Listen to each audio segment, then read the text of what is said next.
how many solutions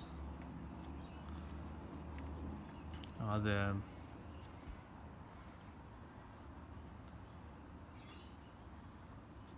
to the equation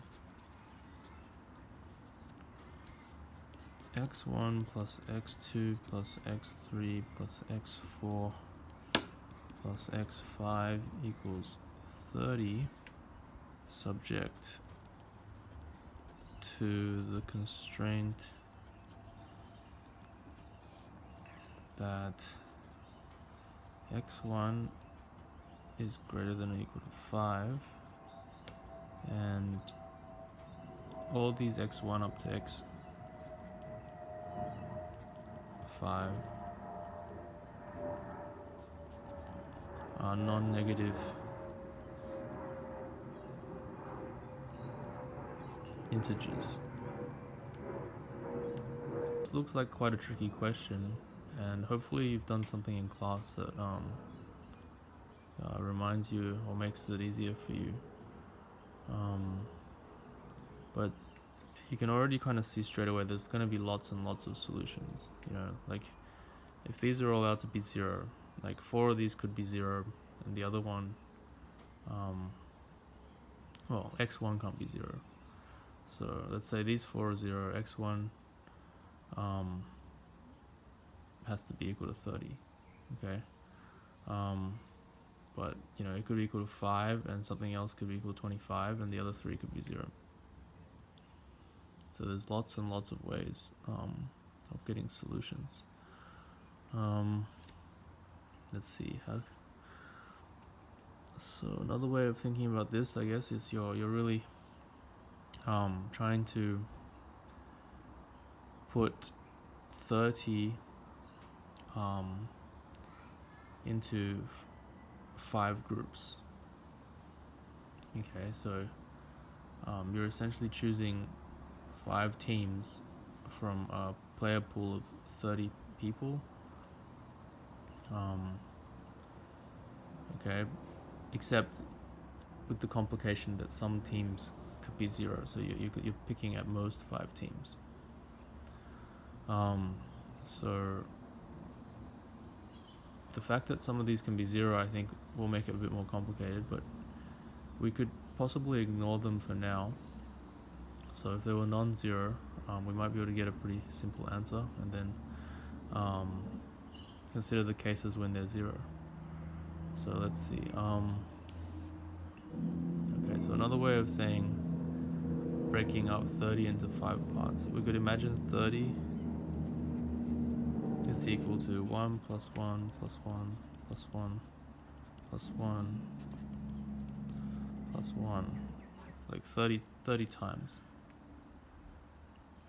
Okay, so there should be 29 plus signs. Okay, so another way of writing x1 plus x2 plus x3 plus x4 plus x5 equals 30 is choosing 4 of these plus signs. Okay, so if you choose like this one, say like this one and this one, okay, you pick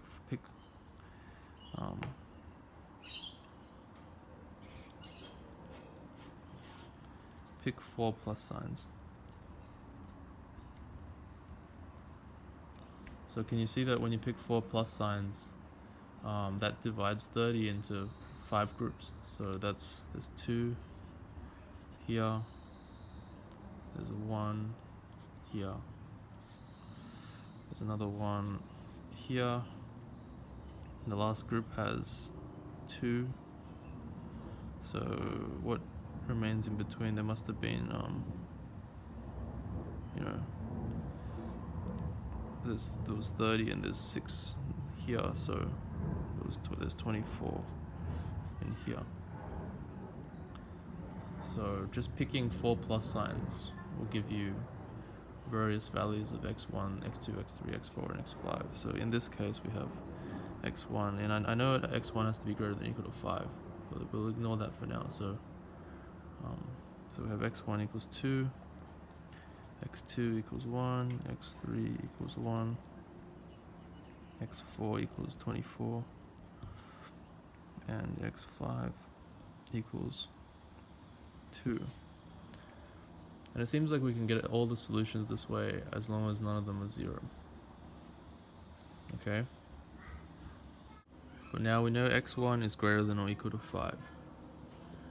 So, I mean, one way we could deal with this pretty simply is we could just, instead of writing 30 equals 1 plus 1, we could just make the first one of 5. So you're forced to pick a plus sign basically to the right of the first 5 ones. So 30 equals 5 plus 1 plus 1.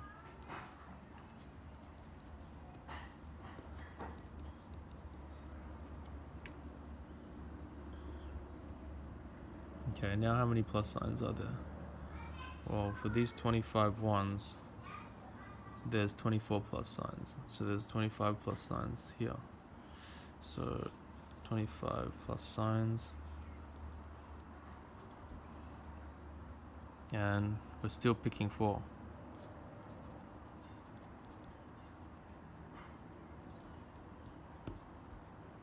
Okay. So picking 4 will now give you the solutions you need that are non-zero, and x1 is greater than or equal to 5. Okay, so the number of ways of doing that. So number of all non-zero solutions is 25, choose 4. It's not too difficult now to say maybe set one of the variables to 0. Okay. So if you set one of the variables to 0, it'll just mean, well, you're just picking one less plus sign, right? But the problem is that there's a choice in which variable to set to 0, and you certainly can't set x1 to 0. So you do the partitioning or grouping of the 30 people into 4 parts instead of 5, and then you just got to figure out which part is the one that's left out. So the number of solutions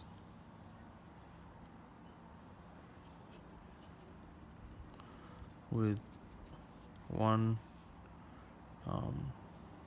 variable 0 is so there's still 25 plus signs to choose from, but you're just choosing 3 of them now, and there's also the possibility of there's also the 4 choices of which of the x2, x3, x4, x5 are 0. So you got to times that by 4. Okay, so hopefully you're getting the hang of this. So that's with exactly one variable 0.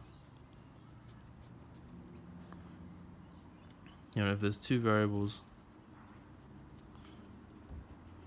with exactly 2 variables equal to 0,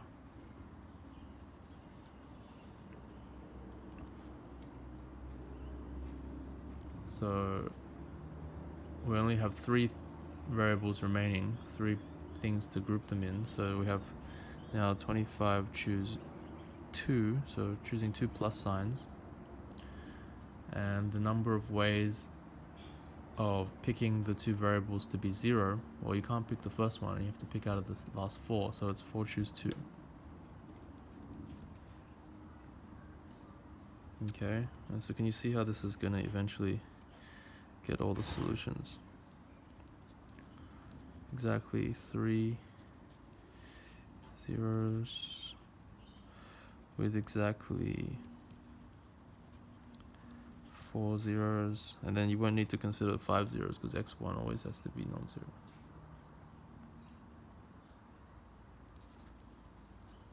Yeah, actually, number with 4 zeros is easy because there's only one way to choose that, because x1 can't be 0.